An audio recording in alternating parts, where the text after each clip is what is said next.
Box to Box Media Network. Hai, Chandra Burdes, dan pada podcast kali ini saya mau sharing tentang inilah alasan kenapa kamu harus tahu passionmu. Sebelumnya saya mau tanya kepada kamu para pendengar podcast self-development. Pernah gak sih kamu ngejalanin something yang gak kamu suka gitu ya?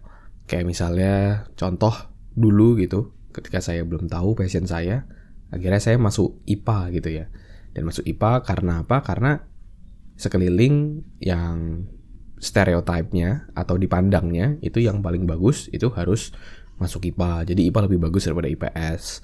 Lalu setelah itu banyak juga orang yang di sekeliling saya waktu itu memandang bahwa dokter itu pekerjaan yang dalam tanda kutip kastanya yang paling tinggi. Dan karena saya punya jiwa kompetitif cukup tinggi, jadi saya memutuskan waktu itu untuk menjadikan itu sebuah goal saya. Oh, saya mau jadi dokter ini.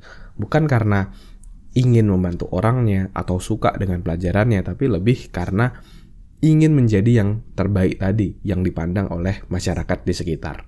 Dan ternyata ketika dijalanin, ternyata tidak semenyenangkan yang dibayangkan gitu. Ternyata saya kurang suka gitu belajar tentang tubuh manusia, tentang anatomi tubuh dan lain-lain yang ternyata tuh saya nggak suka gitu, dan nilai saya jelek banget kayak gitu.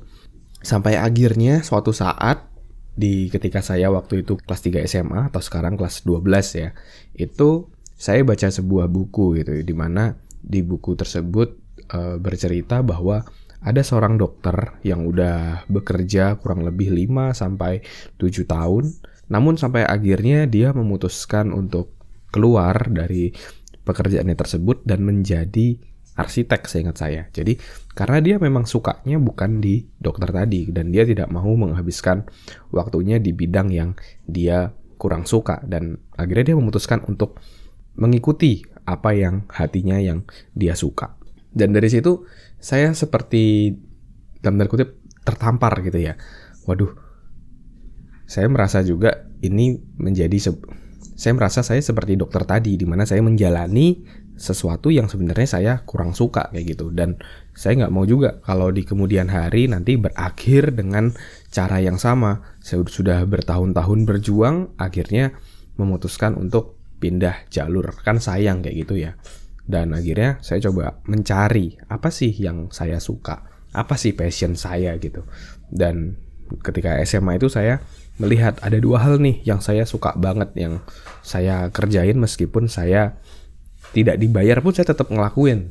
Ya, itu salah satu ciri-ciri passion. Dan ada dua hal. Yang pertama adalah main basket. Nah, itu saya senang banget tuh main basket. Almost every day saya latihan basket, hanya nggak latihan kalau saya lagi sakit gitu ya. Dan satu hal lagi yang saya suka adalah pengembangan diri. Saya sangat jatuh cinta dengan dunia pengembangan diri karena saya merasa hidup ini tuh seperti laboratorium, dan di buku tersebut itu adalah hasil pembelajaran orang bertahun-tahun yang bisa saya praktekkan atau terapkan di dalam hidup. Oke. Dan ketika saya melihat lagi tentang basket dan pengembangan diri, mana sih yang bisa dijadikan fondasi untuk masa depan gitu ya. Dan ketika di basket saya memutuskan tidak meneruskan karena waktu itu saya juga tidak lolos. Itu saya ikut kompetisi basket DBL World Camp dan ternyata tidak lolos ke Amerika juga.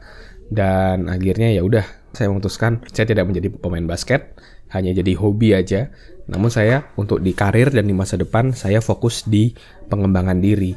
Dan akhirnya ketika itu saya mulai nulis buku, ngisi training dan lain-lainnya, dan saya enjoy banget gitu sharing. Begitupun juga kayak bikin podcast seperti ini. Jadi ada dalam diri saya yang saya merasa fulfill dan merasa bermakna ketika saya bisa sharing seperti ini, dan perasaan itu sangat-sangat tidak bisa tergantikan gitu ya. Apalagi kalau memberikan training offline itu lebih kerasa banget tuh ketika saya public speaking, ketika peserta mendapatkan pembelajaran, dan ketika sudah selesai datang ke saya dan mengatakan terima kasih Pak Burdes, materinya sangat bermanfaat, akan kami praktekkan. Itu sangat-sangat sangat-sangat kita sebagai seorang trainer itu sangat-sangat merasa menjadi manfaat buat orang lain, dan itu perasaan yang sangat luar biasa.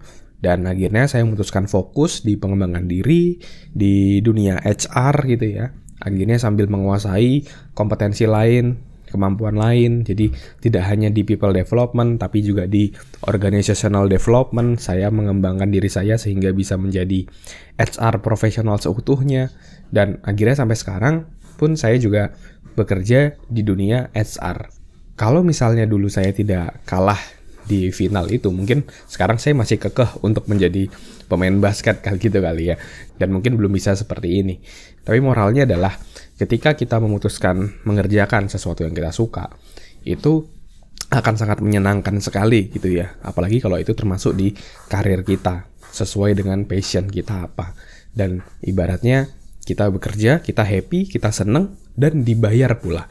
Nah, jadi mau nggak udah ngerjain yang disuka terus dibayar. Nah itu harus sesuai dengan satu yang namanya passion kita. Nah pertanyaannya, teman-teman sudah tahu belum nih passion teman-teman apa? Oke, nah itu dia episode kali ini tentang ini alasan kamu harus tahu passion agar kamu bisa bekerja di hal yang kamu suka sesuai dengan passionmu dan dibayar juga. Oke, thank you semuanya udah ngedengerin. Kalau kamu ada pertanyaan atau mau diskusi, kamu juga bisa join Telegram Self Development Community. Kamu bisa klik link di deskripsi. Di sana kita bisa berdiskusi satu sama lain dan juga bisa saling sharing, dan kamu juga bisa bertanya di sana dan saya akan reply di sana, oke? Dan juga jangan lupa kamu bisa follow Instagram saya di @andreasbordes karena saya juga sering sharing di Instagram tersebut. Oke, thank you semuanya. Sukses selalu and keep healthy.